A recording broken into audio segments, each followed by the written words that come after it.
So hours after our ambassador and 3 others are killed in Benghazi, the president of Libya says it was an attack with possible terror links, correct? Yes, sir, that's what I recall. Did the president of Libya ever mention a spontaneous protest related to a video? No, sir. When Ambassador Stevens talked to you, perhaps minutes before he died, as a dying declaration, what precisely did he say to you? He said, Greg, we're under attack. Would a highly decorated career diplomat have told you or Washington had there been a demonstration outside his facility that day?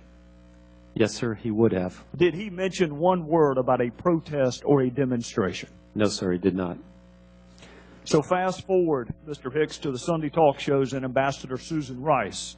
She blamed this attack on the video. In fact, she did it 5 different times. What was your reaction to that? I was stunned. My jaw dropped. And I was embarrassed. Did she talk to you before she went on the 5 Sunday talk shows? No, sir. You were the highest ranking official in Libya at the time, correct? Yes, sir. And she did not bother to have a conversation with you before she went on national television? No, sir.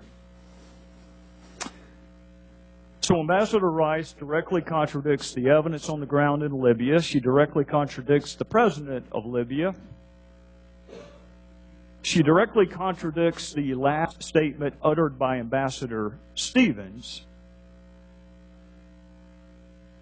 Mr. Hicks, who is Beth Jones? Beth Jones is the Acting Assistant Secretary for Near Eastern Affairs at the State Department. I want to read an excerpt from an email she sent, and you were copied on it. And by the way, Mr. Chairman, for our colleagues who like to trumpet bipartisanship, this would be a wonderful opportunity to demonstrate it. Some of these emails, even though they're not classified, have not been released, Mr. Chairman, including the one that I'm going to read from. So for my colleagues who trumpet bipartisanship, this would be a wonderful time to prove it. This is from Ms. Jones to you, to counsel for Hillary Clinton, to Victoria Nuland, to Mr. Kennedy, near as I can tell, to almost everyone in the State Department, and I'm going to read from it. I spoke to the Libyan ambassador and emphasized the importance of Libyan leaders continuing to make strong statements. By the way, Mr. Hicks, this email was sent on September the 12th, the day after Benghazi, and several days before Ambassador Rice's television appearance. And I'll continue. When he said his government suspected that former Gaddafi regime elements carried out the attacks, I told him that the group that conducted the attacks, Ansar al-Sharia, is affiliated with Islamic terrorists. Let me say that again, Mr. Hicks. She told him, the State Department, on September the 12th, days before our ambassador went on national television, is telling the ambassador to Libya, the group that conducted the attacks, Ansar al-Sharia, is affiliated with Islamic terrorists. Mr. Hicks, I want to know 2 things. Number one, why in the world would Susan Rice go on 5 Sunday talk shows and perpetuate a demonstrably false narrative? And secondarily, what impact did it have on the ground in Benghazi, the fact that she contradicted the president of Libya? As to the first question, I cannot provide an answer, but perhaps you should ask Ambassador Rice. I would love the opportunity to do just that.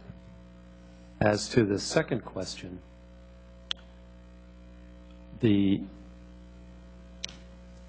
at the time we were trying to get the FBI to Benghazi to begin its investigation. And that talk show actually provided an opportunity to make that happen. Afterwards, we encountered bureaucratic resistance for a long period from the Libyans. The Libyan government at this time is not very deep. President, prime minister, deputy prime ministers, ministers, all capable people.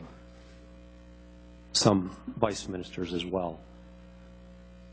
And it took us an additional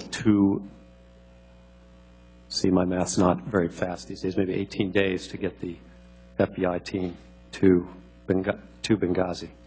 So the crime scene was unsecured for 18 days. Yes, sir. Witnesses were not interviewed.